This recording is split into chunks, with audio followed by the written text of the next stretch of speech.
Anyway, that's beside the point. I'll cut that out so we don't get sued. But uh,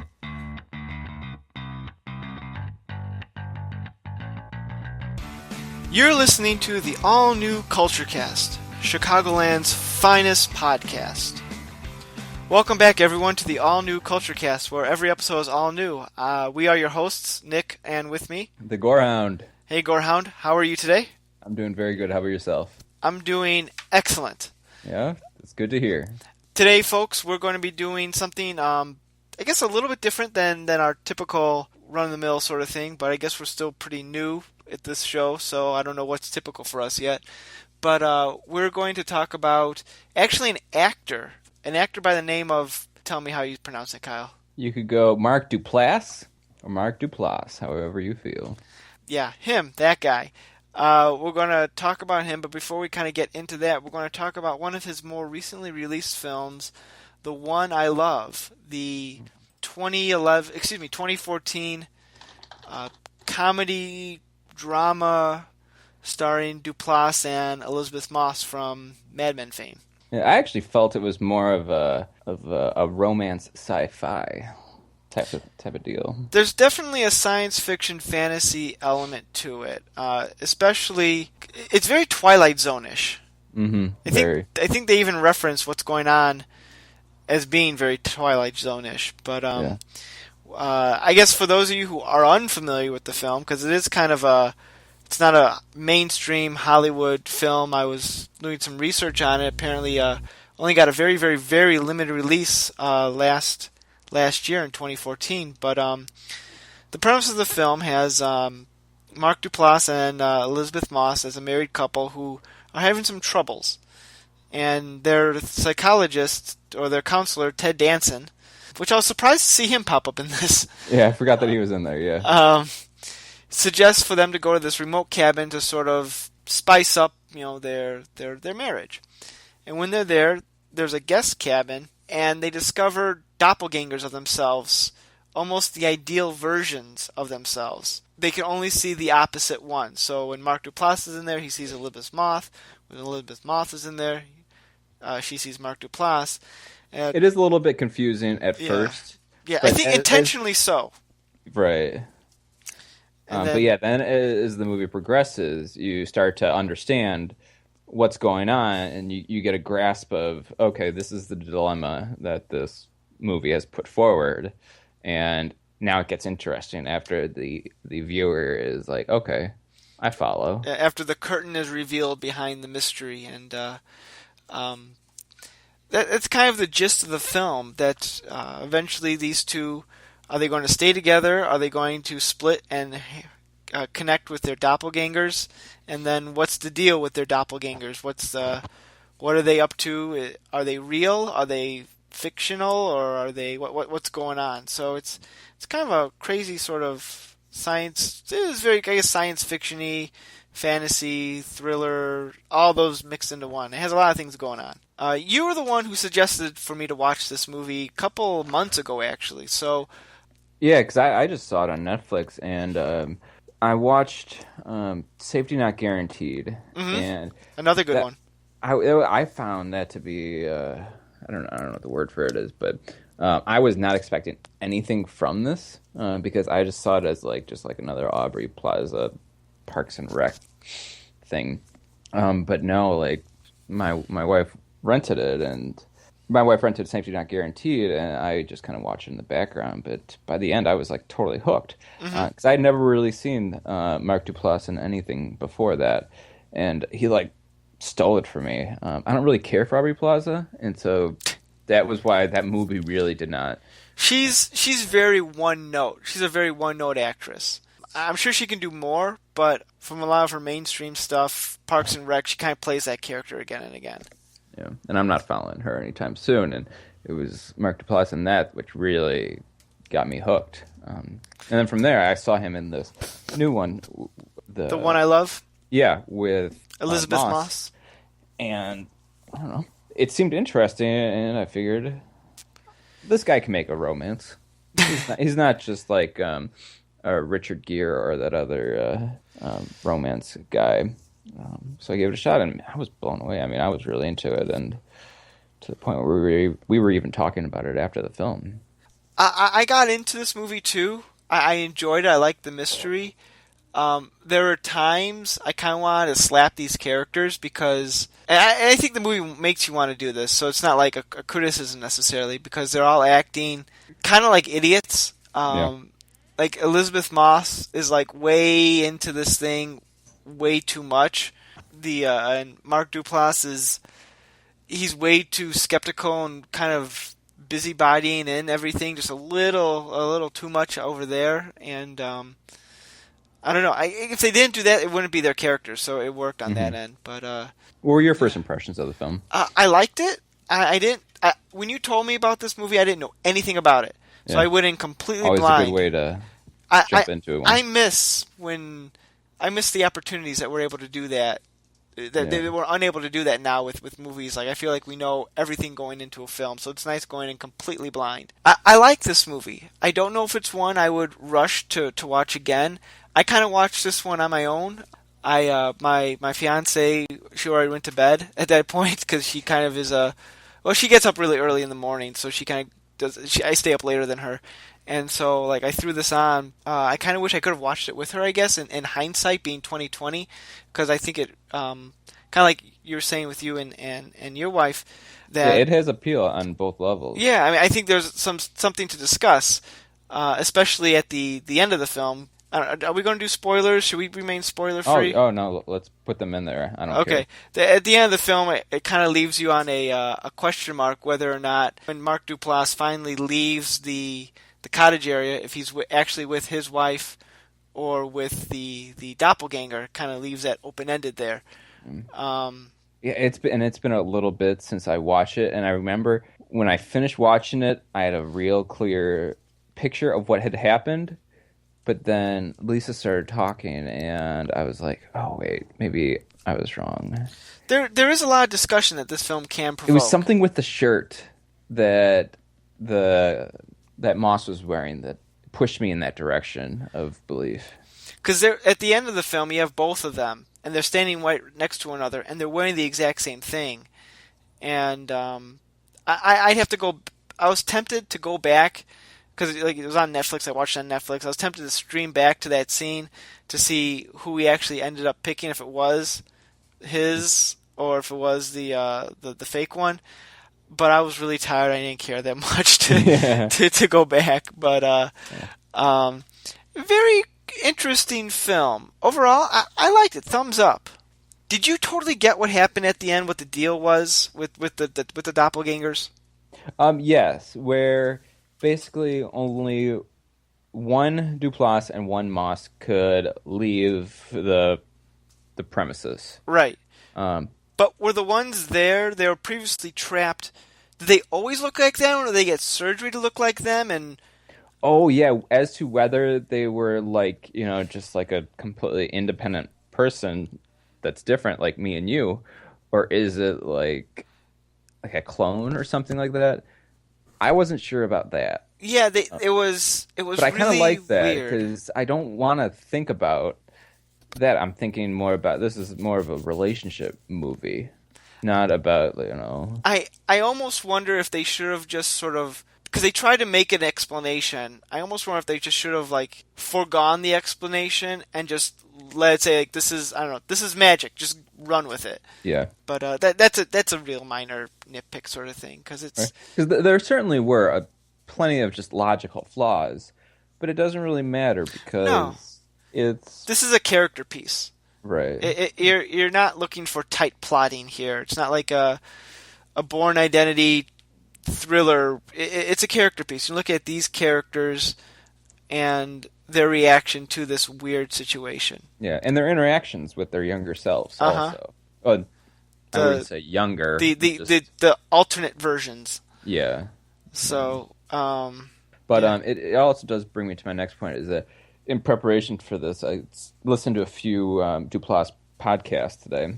And he has people have talked about him online. No, he's got maybe like 3 interviews out there. Oh, okay. I was most interested in his Mark Maron podcast, WTF. He's a very big. He started off as a director, and I feel like he's more of an actor on the side. Were you aware of that? I'm looking up his. I've been looking at his what do you call it? His Wikipedia page, Yeah. and he is quite the prolific producer. He's produced like a ton of films, probably through his company with his brother that he has, the Duplass Brothers Productions. Right. And yeah, and so now I'm thinking, wow, I've just seen a whole bunch of his movies as an actor, and that's pretty much what I have based my opinion of him off of. And I'm like, man, but he's done so much. This is kind of moving into the Mark Duplass appreciation moment of the night. But I saw that he did a horror movie called Creep. Looks like he's done a couple of horror movies. Yeah, but this one I haven't seen, but it has always been in my sight. It's kind of one of those things where like Netflix would like always recommend it for me, but I just got sick of seeing it and it just looked bad. And now you want to see it. Yeah, I started watching half of it as soon as I got home. It's been a very busy day. But so I watched, I thought I was going to get to watch half of it, or the entire thing, but it just didn't come around. But man, it was really good. It's, because Creep is about this guy, Mark Duplass, who wants this person to come by and interview him because he's dying of cancer somewhat, and he's just very weird. Mark Duplass is very weird and very creepy. It works so well because I kind of realized that Mark Duplass kind of has this, he looks like so normal, but he can look so creepy. Mm-hmm. When you said earlier that he was in The Safety Not Guaranteed, when I was looking up Mark Duplass in preparation for this podcast, I saw that he was involved with Safety Not Guaranteed, and Duplass was the crazy guy. Right. All right. Was he? Well, the one who wrote the ad. Yeah. Have you seen that? Safety Not Guaranteed? Yeah. I wrote a review of it on the blog a couple years back. Oh, yeah? Gotcha. It's one of those movies I kind of watch just randomly on Netflix. And I'm like, I like this movie. This is a cute little movie. Yeah. Fun fact about Safety Not Guaranteed, not to get off topic here, but it was directed by Colin Trevorrow, who also directed Jurassic World. Oh, yeah? And he's next in line to direct Star Wars Episode 9. So that guy's moved up in the world. So, but anyway, enough about that. Let's go back to Mark Duplass. Yeah. So what made you such a fan of his? He's a very nice-looking guy, just like John Krasinski. Right? I was thinking I just want to hang out with this guy, and because there's a lot of celebrities where I honestly think if I met them, could I have a conversation with them? And like if I met Johnny Depp, like I don't know, I'd just be like, "Hey man, you're great," and that'd be it. Right. But this guy, I feel like I don't know what I would say, but I would just feel so much more comfortable. Yeah, I get that. He has that sort of personable attitude where if someone came up to him and say, "Hey, you're great," and he'd be like, "Thanks, guy," and he would be like appreciative of it. Yeah. Versus like a Johnny Depp who'd be like, "Okay, thanks," and not give it a second thought. There's that, and it's just how much he's really impressed me. Like with Safety Not Guaranteed, this was honestly one of those movies that I would just like blow away and say, "Who cares?" But the fact that I thought so low of it, and I was so impressed with it, really only because of this guy. So, what else have you seen him in? Well, he directed Jeff Who Lives at Home. Were you aware of that? I wasn't until. No, I haven't. I've heard of it. That's one of those movies that came and went back in, what was it, 2012, 2013, somewhere around there? Yeah, because it's not really a movie who people are going to, like, go out of their way to see. Mm-hmm. It's pretty depressing. I don't know. After listening to a few podcasts from him today, I feel like that is, like, what he really is about. He just takes these just, like, normal situations that a lot of everyday Americans are going to be in, such as, adults living with their parents or adults who live in a home, and really, just makes a great story out of it. And that's what he likes to do. He likes to just take, as I quote one of his podcasts, like going back to like Shakespearean or Greek drama plots is where it's all at. It's something not too weird, but just really valuing what makes a good movie. Like I said, he's been a producer on a lot of big movies that I'm sure you've heard of, like The Lazarus Effect. Oh, yeah. Yeah, I did see that one. Did he act in that one? Yeah. He did? Yeah, it was pretty fun. It was I think with it was like Olivia Wilde, 3 or 4 out of 5 horror movie. So pretty legit and entertaining. I felt like the girl was a bit of a distraction. The main character? Yeah, because yes, she was the antagonist. I was about to say, shouldn't she? Yeah, Well, I'm impressed with the cast. I'm looking at. I just put up the page. Lazarus Effect. Olivia Wilde, Donald Glover, Evan Peters. yeah. It's a Oh yeah. pretty. Evan Peters. He was good in there. I liked him. But yeah, Lazarus Effect. It was pretty good. I mean, along the ilk of horror movies, it's fine. Along the ilk of Mark Duplass movies, it's okay. But it's still entertaining in a world full of bad movies. And you like your bad movies. Yeah, but I like the really bad ones, like Full Moon Pictures, where it's like Evil Bong versus the Ginger Dead Man. Type That of sounds movie. terrible. Oh my gosh, it's really entertaining. Have you seen the Puffy Chair? No, but that was what he was saying was like his I don't know, most notable movie that really jump-started his career. It looks like it got a bunch of, well, I don't know about awards, but it won the audience award at the 2005 South by Southwest Film Festival, which is tends to be a pretty to-do film festival. Yeah, I will certainly go out of my way to find it. No, I've never seen it before then. Is it on Netflix? Oh, I wish.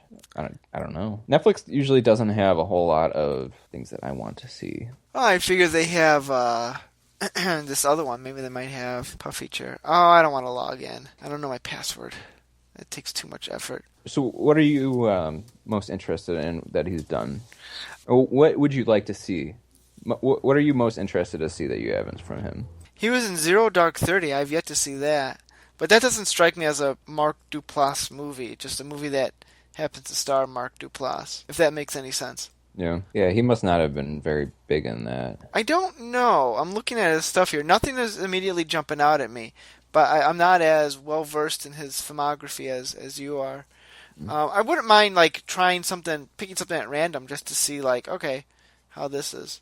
Yeah. I am impressed though that he's done at least 3 television series almost all at the same time. Oh yeah, how could we have forgotten his The League, which yeah, is a The show I League. don't care much for. Why I not? tried getting into it. It's just it's not for me. Is it only because of the sports? No, not at all. I just like the humor doesn't work for me. I don't know. Maybe it's too dry, but it's not for me. If I know, I'm guessing you are a huge fan of it. Not a huge fan. It's just there's very few TV shows that I can really tolerate because most of them I just find really annoying, or I have to be like really into it. But this is kind of one of those where like I am completely fine with it being in the background. If I miss an episode, I'm really fine with. I really don't care for the sports, but the actors, everybody's involvement really contributes. Like I love Duplass, but I hate that ridiculous guy who wears ridiculous outfits. Yeah, because that movie has a lot of different that series has a lot of different characters, which really play well with each other, which makes it very entertaining. And because I know a lot of these people, I know these relationships are completely scripted, but they do mimic a lot of just everyday conversations that So people it's have. believable for you. Oh yeah, certainly. Because especially with the popularity of fantasy football leagues, this is what people do, and I'm not surprised that this is what people do. All right. What about the Mindy Project? No, that's a conversation for the wife. And it looks like he also has a newish show that just started this past year. Togetherness. Do you know anything about this? Other than that is what he was advertising in the last podcast I listened to today. It almost looks like, because it's I'm looking at the page, created by Mark, his brother Jay, and presumably a cohort, Steve Zizis. I'm guessing this is probably more his own project, the way Safety Not Guaranteed kind of was, and probably the Puffy shirt. Or not Puffy shirt. It's a Seinfeld episode. The Puffy chair, and the one I love kind of is. So this might be a little bit more checking out. It's on HBO, so I'd be willing to check out this Togetherness. Just to see, because I do like Mark Duplass. You are probably the bigger fan of the two of us, which is okay. But I do like he has a very naturalistic way about him. Mm-hmm. So and the fact that his movies have been, not obscure. They're just they're not extreme. They're not like super funny. They're just like they're a movie. It's a solid movies. He doesn't do a lot like his stuff, like the stuff that he produces. That has his big creative hand in it. Like he's writer, director, and or producer. His stuff isn't like mainstream. You're not going to see it during the summer movie season. You're not going to see it like up there with your Pitch Perfects or your Avengers or your Teds or anything like that. But he makes these like quieter films, which I really appreciate. I almost prefer movies like this, that what he does, over those big budgeted blockbusters. Right. Just because there's more heart to it. Yeah, I mean, take this movie Creep that I just started watching, for example. It's just some unknown horror movie that nobody really talks about. But then compare that to the Ouija movie that came out. It was in theaters, and a whole bunch of teenagers are going to go see it. I remember that movie was like heavily marketed when it came out. Oh, it was so bad. And that may have made more money than Creep. But Creep, I was drawn into it. I got like 30 minutes in, and I'm like, I'm going to save this for a night when I could really finish it. Because it's that good, and it's not very often that you really come across just like a movie that just really draws you in like that. I agree totally, and I wish more movies like this were advertised more. Zach not too long ago did a movie review of The Gift, which was a thriller type movie. Reading Zach's review is like, yeah, I like these little sort of movies. They're almost the type of movies that you would think would be direct to DVD, or you would be wandering around a video store and like, oh, okay, this looks good. Of course, video stores hardly exist anymore, but you get the drift. I'm trying to get across.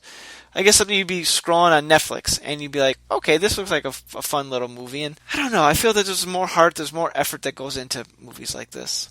Yeah.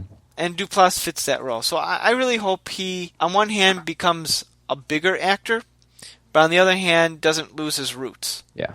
And I don't think that he will, because, I mean, he's a director at heart. Or he's a movie maker at heart.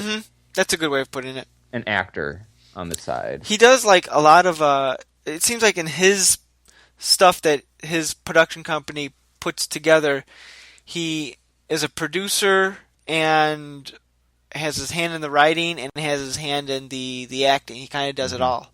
So, thumbs up. He's a Renaissance man. Yep. Anything else to mention about Mark Duplass before we move on here? No. I think we've made our point here. Okay.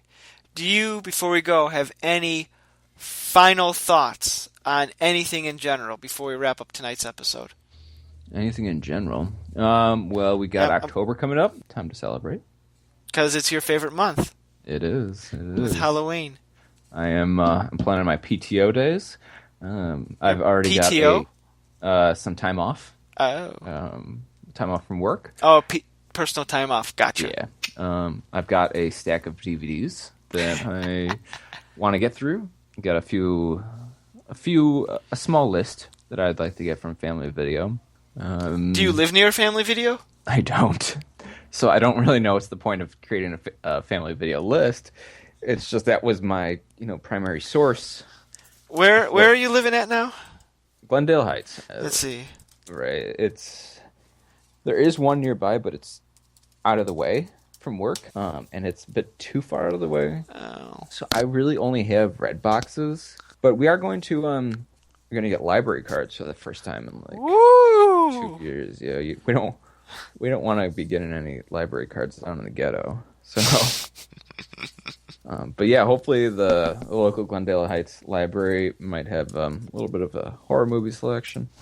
I'm sure they will. If they don't, you could probably get it from Interlibrary Loan. Yep, those are the greatest thing. I've read so many comics from the Interlibrary Loan; it's not even funny. Yeah, you just gotta be patient, and I've got plenty of patience. So, your closing thoughts. It is October. I'm looking forward to fall. I like fall. Fall into Christmas is my favorite time of year. So I'm looking forward to the next couple of months as well. Beyond that, my only other final thought is I kind of want to get this wrapped up because I'm going to jet downstairs to watch the latest episode of Empire. with Krista, which is a show that is terrible, but it's awesome in its terribleness. It's a lot of fun. If you haven't watched it, watch it. Oh, and the cat and the dog just entered into the room here. Hello. But it's fun. Even if Terrence Howard is a completely crazy man in real life, it's fun. Is he? He gave an interview not too long ago. I recommend Googling this because it's one of those things that need to be seen. He goes on and on about how he's talking about how everyone does math wrong and he does math right. As the interview goes on, it just gets crazier and crazier. And I don't think he's like having a laugh. I just think he's batshit crazy. Yeah. But stardom has gotten to him. Maybe, who knows? There's something not right upstairs with him. But I'll check it out. He's a crazy man. But yeah, I guess that's only my final thought here. So thank you once again for suggesting this podcast. This was a good idea. I would love for us to do, with the Halloween season right around the corner, to talk about horror films in general. I'm thinking that's going to be our next topic. Thank you all for listening to our show. For myself, Nick, and for the Gorehound. We thank you for listening, and we'll have a new episode ready for you very soon.